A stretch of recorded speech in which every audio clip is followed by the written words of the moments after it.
Greatest Emmy snub speech I've ever heard. Which one? The one Nikki Fink quoted verbatim. I thought that was great about their breath and everything. Yeah, look, it was what it was, and it really was all sort of tongue in cheek, and yes, of course I felt dismissed, but I think the biggest mistake I made was forgetting that I've had a history with having a strong opinion in the past, and I forgot to throw that into the equation. So so ultimately the way it got spun, it makes in hindsight it makes complete sense. And I'm just I'm a douchebag. So. But you can't see David E. Kelly doing that. That's what made it so cool. That's true. I guarantee you would not see that. You would not see anybody with class or self-esteem do that. I'm looking forward to the new season. Yeah. How did you come up with a guy being eaten by ants? Well, I didn't know you were supposed to know that. So, this is Comic-Con. Everything knows everything. I'm not going to respond to that. But it's a rumor. We just heard. Yeah. The new season now is going to jump ahead, right? Yes, they'll be getting out of jail, so it'll be like 14, 15 months. Can you talk a little bit about where things pick up?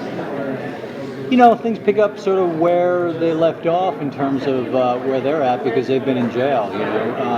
Some things, as it was, some things do transpire in jail, and we're doing these little episodes, these little sort of like scenes that we're going to be releasing. And the first one is going to get released next week, and they're just three scenes that'll be. For the public, that'll be released before the premiere, and then one that's just exclusively for the DVD. But it'll show sort of scenes of key moments that have happened over the last 14 or 15 months. And some of those, it's the kind of thing where you don't need to have seen them to understand what's going on in the season, but it'll just sort of give you an inside view of some of the things that get dealt with this season. But they get out and they'll be the gun running business is obviously up and running and taken to a new level with the relationships they created last season, and so they have a little bit more money coming in, and and all the complications and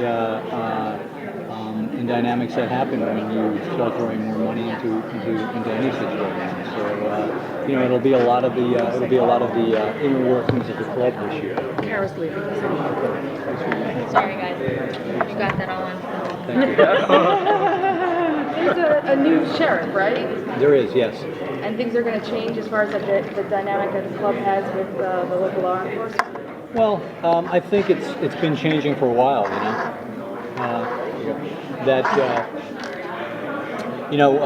once Unser was gone, once they knew that Troy PD was going away, they knew things were going to be changing. So yeah, there's a new sheriff in town, and he's not a guy that can necessarily be put on the payroll, so they'll have to deal with that dynamic.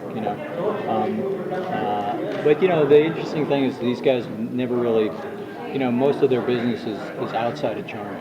You know what I mean? So it's not like they really. It's not like it's not like the relationship with Unser wasn't so much about. Keeping them safe and charming. It was more about that relationship had developed over a long period of time, and we'll see some of that history the history of that this season. So I think ultimately. Their direct conflict with the sheriff doesn't necessarily impact their day-to-day. You know what I mean? So. Katey, have you cut your song for this year, or not yet? No, I haven't cut it yet, but I'm pretty sure what it's going to be. I'm not going to tell you. You have veto power over the songs. I would rather have something else. Or? Well, sometimes he'll ask me, do you think you could sing this one? And if I feel like it wouldn't be a good song for me, I'll usually give it a try. Right. But this one I'm pretty excited about. It works out well. Is it when you're doing from now that Futurama is back, you're going from this kind of popular family sitcom cartoon to the most violent show on cable, which is kind of cool. Is that a weird dichotomy for you? No, I sort of like the transition, actually. I don't even consider Futurama a real family. I mean, it's pretty sophisticated, you know. No, it's kind of nice to have both. You know, I'm an all-around gal. How has it been here for you at Comic-Con? Do you get approached a lot by different fans from your different clubs? Yeah, I do. I mean, I like Comic-Con for that because you get to actually see how much people like what you're doing. You know, Comic-Con fans are like just really extreme and vocal about it, and they get an opportunity here to show that. So, you know, what we do is you don't really meet people. You don't get to do that. It's not like when you're doing a sitcom, say, where you're actually in front of a live audience. And I remember on Married with Children, you'd see people go nuts every week, and they were really appreciative. So it's nice to get that feedback down here. What's going on with Gemma this season? Well, Gemma starts the season very happy. She's not on house arrest anymore, and the guys are coming home, and there's been a little bit of income coming in, and she's pretty happy. Got her hair done, got her nails done, has her grandchildren to deal with, and but very soon things start to unravel. So she's initially in a pretty good place, and then we have some intrigue that goes on. But like Kurt, I'm sure, has said, the season is all about the internal kind of goings on of the club, and some of that is, doesn't make her happy.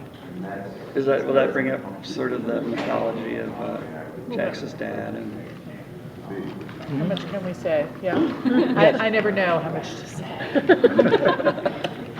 Get the elbow. Wow. If that were true. Give me that. No, if I had veto power over what you said. You know what I mean? You do. No, I mean in general. Oh, in general, Yeah, no. yeah. About the job. About the job, yeah. Yeah. It's the only place.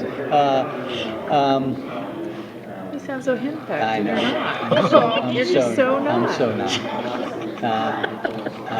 A bad What the rep. fuck was the question? No. What was the question? Oh, about I don't know.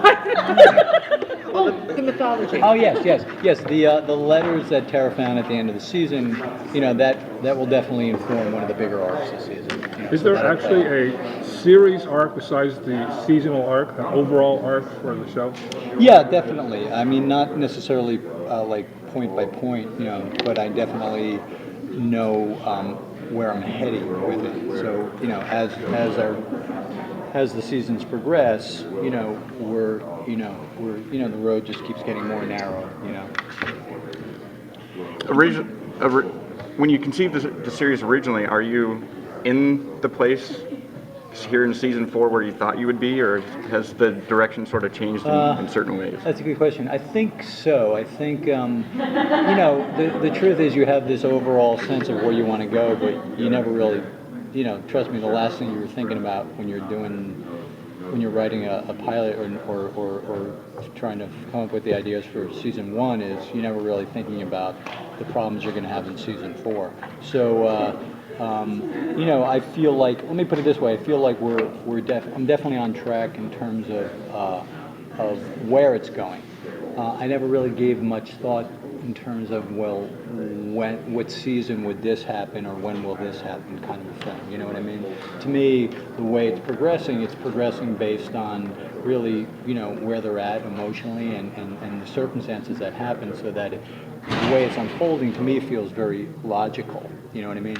And hopefully halfway through season 5 I won't run out of ideas and say, well, that's all I got. But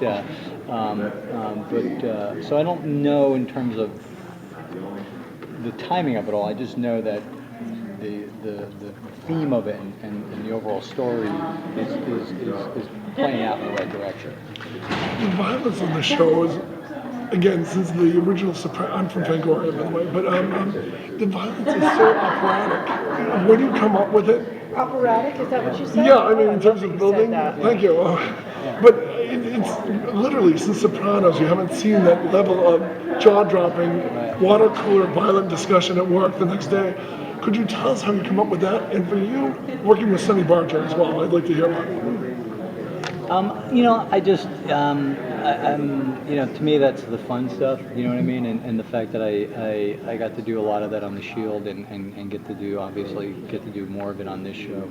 It's just, it's just my sensibilities, and it's the kind of stuff I love to do. And the trick is always running up to it so that it feels organic and that it can be, it's definitely, sometimes it's definitely absurd and over the top, but if you ground it in the reality of character or at the very least circumstance, then you kind of get away with it. You know what I mean? So I feel like, we've pretty much gotten away with everything we've done so far, in terms of at least rooting it,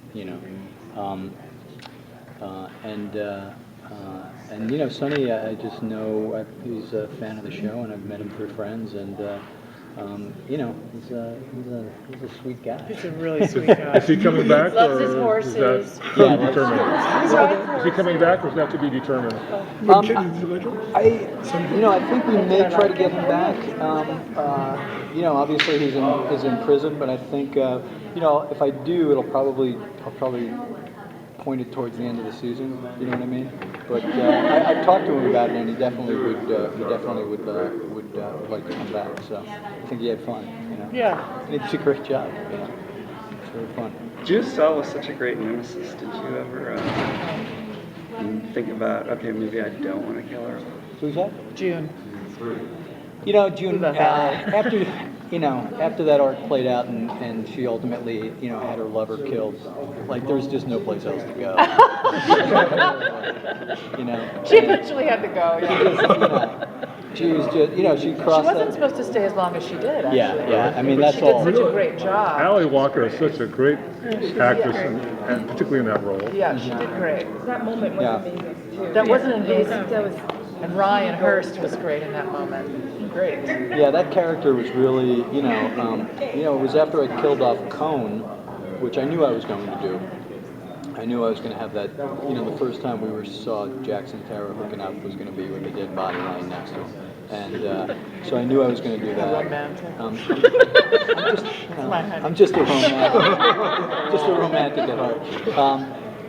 So it was really about, I needed to address that issue and bring in somebody, from ATF and play that out. And, she just came to play and brought so much to the character. And we had this notion of having her be a little bit over-sexualized, and it would be interesting to see a woman who had some more, had some traits you would normally see in, perhaps a male in that role.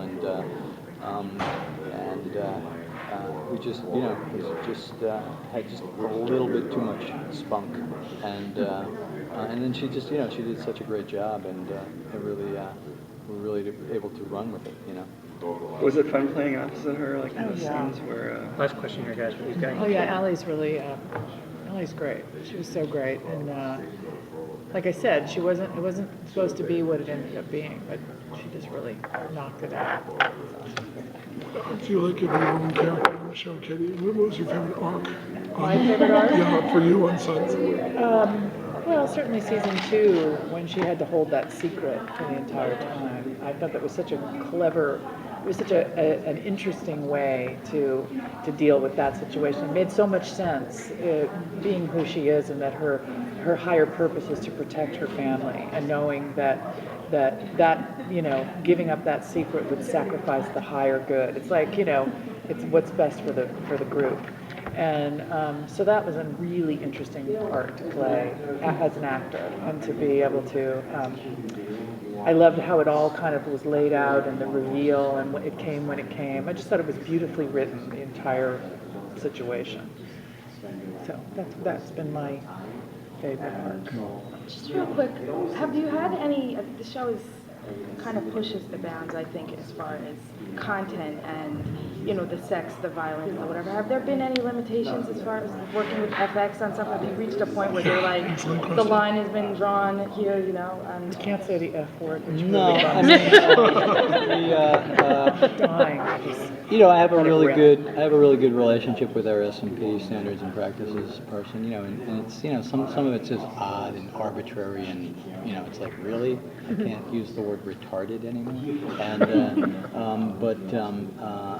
you know, or I'll get you know, so sometimes it's frustrating, and but for the most part, they understand what the show is, and there's, at the very least, there's always a conversation that can be had. You know, interestingly enough, it's very rarely do I get, you know, a pullback to violence. You know, it's always about usually sexuality, or you know, we can't show this or we can't show that, and you know, I